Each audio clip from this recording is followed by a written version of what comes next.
প্রিয় ষষ্ঠ শ্রেণীর শিক্ষার্থী বন্ধুরা, আশা করি সবাই ভালো আছো। তোমাদের শিক্ষণ অভিজ্ঞতার সরল সমীকরণে সবাইকে স্বাগতম। প্রথমে অঙ্কে চলে যাই। দেখো, অনুশীলনের প্রশ্ন প্রথম যে অঙ্কটা আছে 15 সমান x প্লাস, এখানে বলা হয়েছে যে এই সমীকরণগুলো কি সমীকরণ যুক্তি সহ স্থাপন করতে, এখন একটু খেয়াল করো। তাহলে তোমরা জানো অজ্ঞাত রাশি বা অজানা রাশি কোনটা? এই যে এক্স। মাথায় রাখবা, এক্স ওয়াই জেড যা যাই আছে কেন সবগুলো অজ্ঞাত রাশি। তাহলে তোমাকে যদি বলা হয় যে এর ভিতরে অজ্ঞাত রাশি কোনটা, তাহলে তুমি সরাসরি এখানে কি লিখতে পারছো? এক্স হচ্ছে অজ্ঞাত রাশি। এখন এটা সমীকরণ কি সমীকরণ না? দেখো, যদি সমান সমান চিহ্ন থাকে তাহলে মাথায় রাখবা যে এটা সমীকরণ। তাহলে এটা অবশ্যই একটা কি সমীকরণ, কেননা এখানে কি চিহ্ন আছে? একটা সমান সমান চিহ্ন আছে, সমান সমান চিহ্ন আছে, ইকুয়াল আছে যেটা। আর এখানে মূলত হচ্ছে যৌতিক যদি ব্যাখ্যা দেওয়া হয়, তাহলে এখানে হচ্ছে মূলত কি হবে, যে চলক আছে, চলক বা অজ্ঞাত রাশি যেটা আমরা বলি, এইটাকে চলক, চলক আছে। আর কি আছে? এবং সমান চিহ্ন বিদ্যমান, সমান চিহ্ন বিদ্যমান, সমান চিহ্ন বিদ্যমান, বিদ্যমান। আশা করি সবাই বুঝতে পারছো। এখন আমি দ্বিতীয় নম্বরে যদি যাই, এখানে দেখো ওয়াই মাইনাস সিক্স সমান সমান থ্রি। তাহলে এইটাও তুমি একটু খেয়াল করো, এখানে কিন্তু অজানা রাশি আছে, অজানা রাশি হচ্ছে কি? ওয়াই। এখানে সমান সমান আছে, তার মানে এটা কি সমীকরণ, এটা কি সমীকরণ।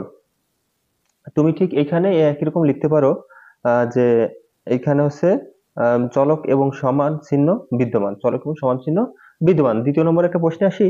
এই প্রশ্নটা দেখো, ওয়াই মাইনাস সিক্স, এটা হচ্ছে গ্রেটার দেন থ্রি। এখানে কিন্তু তোমার এই ওয়াইটা কিন্তু কি? ওয়াইটা অজ্ঞাত রাশি বা চলক, অজ্ঞাত রাশি বা চলক, এইগুলো সবই চলক বা অজ্ঞাত রাশি, অজ্ঞাত রাশি। এখন তোমাকে বলা হয়েছে যে ওয়াই যদি চলক হয়, কিন্তু দেখো এখানে কি সমান সমান চিহ্ন আছে? না, সমান সমান চিহ্ন নেই। তার মানে এটা সমীকরণ নয়, এটা সমীকরণ নয়, সমীকরণ নয়। এখানে চলক আছে, তুমি এখানে যদি ব্যাখ্যা লেখো, চলক আছে, চলক আছে কিন্তু সমান চিহ্ন নেই, কিন্তু কি চিহ্ন নেই? সমান চিহ্ন নেই, সমান চিহ্ন নেই, তাই এটি অসমতা, তাই এটি কি? অসমতা, তাই এটি অসমতা, অসমতা। আশা করি সবাই বুঝতে পারছো, এটা হচ্ছে সমতা, এটা হচ্ছে কি? সমতা, অর্থাৎ এটা সমান চিহ্ন আছে। এবার দ্বিতীয় নম্বরে আমি যদি আরেকটা কথা বলি, একটু খেয়াল করো। যদি আরেকটা উদাহরণ দিই তোমাদের, এই নম্বরে যদি আরেকটা উদাহরণ দিই, দেখো ওয়াই প্লাস 25 দিলাম। এবার দেখো লেস দেন কি দিলাম? 30। এখন তুমি এখানে বলতে পারো ওয়াই, ওয়াই একটা কি? অবশ্যই একটা চলক, ওয়াই একটা চলক বা অজ্ঞাত রাশি। কিন্তু দেখো এখানে কিন্তু সমান সমান চিহ্ন নেই, তার মানে এটি সমীকরণ নয়, সমীকরণ নয়, সমীকরণ নয়। এবং তুমি এখানে এটি লিখতে পারো, চলক আছে কিন্তু সমান চিহ্ন নেই, তাই এটিও কি? অসমতা। আশা করি বুঝতে পেরেছো। এবার আমরা দ্বিতীয় প্রশ্নে চলে যাই। প্রিয় ষষ্ঠ শ্রেণীর শিক্ষার্থী, দেখো আমি পরবর্তী প্রশ্নর তোমাদের যে পরবর্তী সমস্যা বা সমাধানের সমস্যা আছে, সেই সমস্যার সমাধানের জন্য কয়েকটি প্রশ্ন আমি তুলে রাখছি। তাহলে খেয়াল করো, একটি সংখ্যা এক্স এর দ্বিগুণের সাথে 7 যোগ করলে যোগফল 23 হবে। তাহলে এটাকে যদি তোমাকে সমীকরণ করতে বলে, একটি খেয়াল করো, একটি সংখ্যা এক্স এর দ্বিগুণ, একটি সংখ্যা কি দেওয়া আছে? এক্স। তাহলে এক্স এর দ্বিগুণ, এক্স এর দ্বিগুণ বলতে কয় গুণ? 2 গুণ। তাহলে এক্স এর সাথে অবশ্যই তোমার 2 কি করতে হবে? গুণ করতে হবে। যদি তুমি 2 গুণ করো, তাহলে এখানে কি আসতেছে? 2x।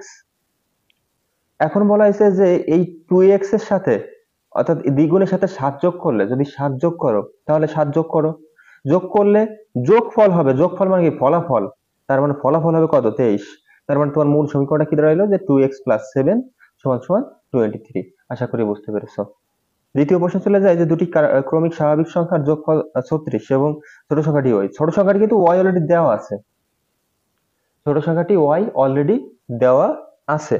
খেয়াল করো, যদি ছোট সংখ্যাটি y অলরেডি দেওয়া থাকে, তাহলে তুমি একটাকে ধরলা y, এবং দ্বিতীয় নম্বর 2 নম্বর, তাহলে 2 নম্বরটা অবশ্যই ওই y এর সঙ্গে 2 যোগ হবে। তাহলে দ্বিতীয়টা ধরলে তুমি কি? y plus 2। এখন বলা আছে এই দুটোকে যোগফল করতে বলছে, তার মানে এই যে যে প্রথমটা পাইলা, ছোট ছোট পাইলা, বড়টা পাইলা, এই দুটো যোগফল, তার মানে অবশ্যই তোমার y এর সাথে এটা যোগ করতে হবে, y প্লাস 2। এবার বলা হয়েছে যে যোগফল 36, মানে যোগফল মানে কি? সমান সমান 36, সমান সমান 36। আশা করি সবাই বুঝতে পারছো। এবার এটাকে যদি তুমি সমাধান করো, দেখো ওয়াই ওয়াই যোগ করলে হয় 2y প্লাস হচ্ছে 2 সমান সমান 36।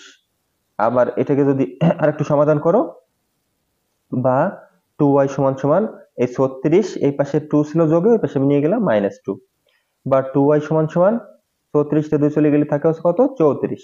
দেখো 2 আর y এর মাঝখানে কোনো চিহ্ন নাই, যদি কোনো চিহ্ন না থাকলে সেটা হচ্ছে যোগ চিহ্ন, সরি গুণ চিহ্ন হয়। সেটা হচ্ছে কি চিহ্ন? গুণ চিহ্ন। এবং বাম পাশে চিহ্ন থাকলে সেটা যোগ চিহ্ন হয়। তাহলে এইখানে আমি যদি গুণ চিহ্ন হয়, আমি যদি ওয়াইটাকে রেখে দিই, তাহলে এই গুণটা ওই পাশে গেলে ভাগ হয়ে যাচ্ছে। তাহলে 17 দুগুণে কত আসতেছে? 34। অতএব ওয়াই এর মান কত পাচ্ছ তুমি? 17। আশা করি সবাই বুঝতে পারছো। এবার দ্বিতীয় নম্বর যেটা আছে, এটা তোমাদের বলা আছে একটি সংখ্যা এক্স এর 4 গুণ। এটা তোমরা সবাই বুঝতে পারছো। এক্স এর 4 গুণ বলতে কি? এক্স এর 4 গুণ, তাহলে এক্স এর 4 গুণ, তার মানে কত? 4x। আচ্ছা, এবার বলা হয়েছে যে এই 4 গুণ থেকে 5 বিয়োগ, তার মানে এটা থেকে কত বিয়োগ? 5 বিয়োগ। তাহলে তুমি 5 বিয়োগ দিয়ে দিলা। তার মানে মূল বিষয়টা দাঁড়াইলো যে 4x মাইনাস 5, 5 বিয়োগ দিলা। এখন বলা হয়েছে প্রাপ্ত বিয়োগফল, প্রাপ্ত বিয়োগফল সংখ্যাটি দ্বিগুণ অপেক্ষা। প্রাপ্ত বিয়োগফল, প্রাপ্ত যে বিয়োগফল, এই বিয়োগফলের সংখ্যাটি দ্বিগুণ অপেক্ষা। সংখ্যাটা তুমি কি ধরছিলা? এক্স, তাহলে এক্স এর দ্বিগুণ মানে কত? তুমি নিজে বুঝতে পারছো। এবার এক্স এর দ্বিগুণ বলতে x গুণ 2 সমান হচ্ছে 2x। এক্স এর দ্বিগুণ অপেক্ষা 19 বেশি। বেশি হলে কি যোগ না বিয়োগ হয়? অবশ্যই যোগ হয়। তাহলে 2x প্লাস 19। আশা করি সবাই বুঝতে পারছো।